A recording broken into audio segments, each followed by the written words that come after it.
es une entreprise de Dieu, il l'amènera à l'accomplissement.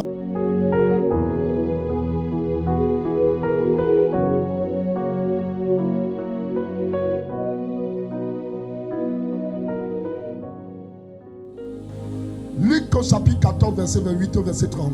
Car lequel de vous, s'il veut bâtir une tour, ne s'assied d'abord pour calculer la dépense et voir s'il a de quoi la terminer, de peur qu'après avoir posé les fondements, il ne puisse l'achever, et que tous ceux qui le verront ne se mettent à le rayer en disant: cet homme a commencé à bâtir et il n'a pu achever. Je voudrais que tu aies la foi ce matin et que tu saisisses cette prédication qui est une prophétie en même temps, qui est une déclaration prophétique que tu crois dans ton esprit et que tu proclames par ta bouche. La parole de Dieu dit: c'est du cœur qu'on croit et c'est de la bouche qu'on confesse. Celui qui croit dans le cœur que Dieu l'a fait, que c'est possible, et qui confesse cela pour l'accomplissement. Donc tu es une entreprise de Dieu, il l'amènera à l'accomplississement. C'est une vérité. Aussi longtemps que tu es une créature de Dieu, aussi longtemps que tu es certain que c'est Dieu qui t'a créé, parce que tous les hommes sur la terre ne sont pas créés par Dieu. Non, tout le monde n'est pas créé par Dieu. Il y a des créations obscures aussi, il y a des créations des ténèbres aussi. Sinon, toute personne que tu as créée, c'est une entreprise de Dieu que Dieu même a commencé. Lui-même a commencé à poser les fondements, et il a les provisions, il a les bâtisseurs, il a les moyens afin que ce qu'il a commencé, il puisse l'achever. C'est pourquoi il donnait cette parabole. Il dit: qui d'entre vous, parce qu'il veut nous enseigner quelque chose, il veut nous enseigner que lui, l'Éternel, avant de nous créer, il s'est assis, il a fait des calculs, il s'est assis, il a fait des provisions, il s'est assis, il a fait des agendas. Il est sûr que ce qu'il a commencé, il peut l'achever. C'est après qu'il nous a créés. Dieu ne nous a pas créés avant les provisions, il ne nous a pas créés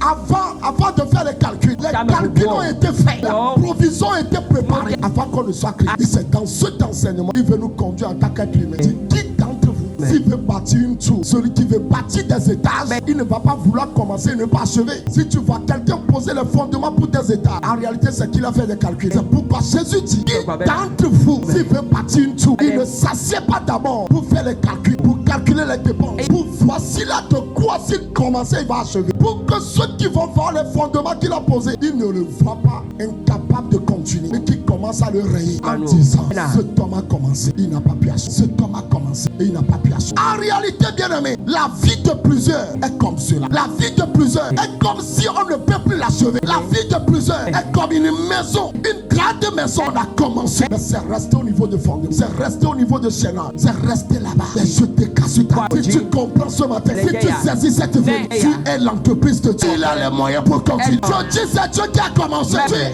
l'entreprise de Dieu. Il a fait les calculs, il a calculé les dépenses, il a les moyens. Il va l'achever, il va l'achever, il va l'achever.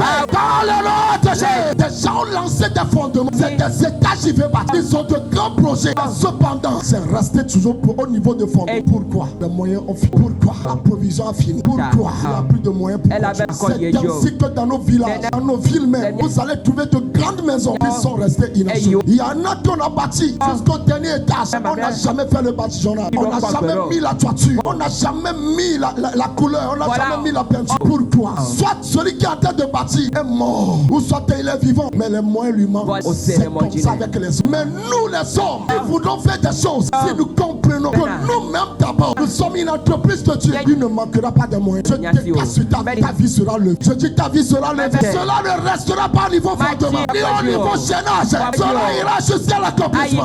Celui qui a commencé, il s'est assis, il a fait des dépenses, il a les moyens. Avant que tu ne sois né, il a calculé tout. Avant de te créer, il a calculé tout. Avant que tu ne sois né. C'est pourquoi ta vie ne peut pas rester sans être accomplie. Cela sera accompli. Beaucoup de foyers restés inachevés parce que les promesses concernant ces foyers ne sont jamais accomplies. Beaucoup de destinées sont restées inachevées parce que les promesses par rapport à cette destinée ne sont jamais accomplies. Beaucoup de professions sont restées inachevées. Beaucoup de vocations, beaucoup d'appels de Dieu sur les vies sont restés inachevés. Pourquoi? Parce que peut-être les propriétaires n'ont pas compris que même ils sont des entreprises de Dieu. Mon assurance, le pourquoi je me tiens ici, le pourquoi je prêche, c'est que j'ai compris moi-même que je suis une entreprise de Dieu. C'est Dieu qui a commencé ma naissance, ma conception. C'est pas un fruit de hasard. Je sais assis, il a tout calculé. Lorsqu'il a constaté qu'il a toutes les provisions pour l'accomplir. l'accomplissement du pasteur Emmanuel, il m'a créé. Ce n'est pas maintenant que Dieu va chercher la provision pour m'accomplir. Dieu est un intelligent, il est un sage. Si nous l'enseignons,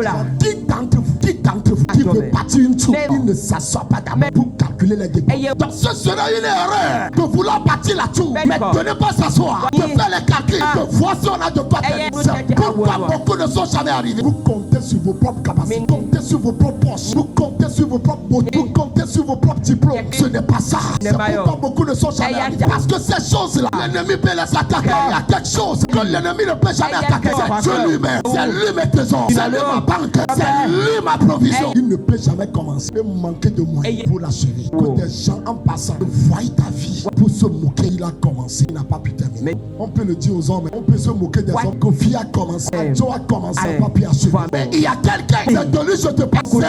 C'est à lui que tu appartiens. Tu es son entreprise. Tu lui appartiens. Lui qui a commencé. C'est lui qui a un plan pour toi. Il a calculé les dépenses. Il a rassemblé la provision. Avant de poser les fonds, il l'achèvera. Je dis il l'achèvera.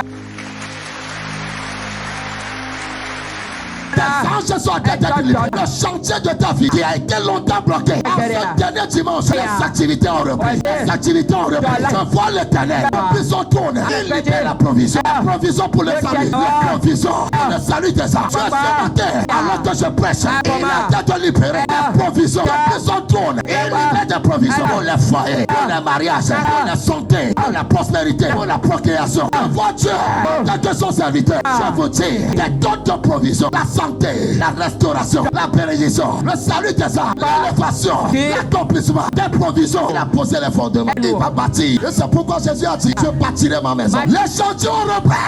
Je dis en cette fête d'année 2024, les chantiers ont repris. Recevez.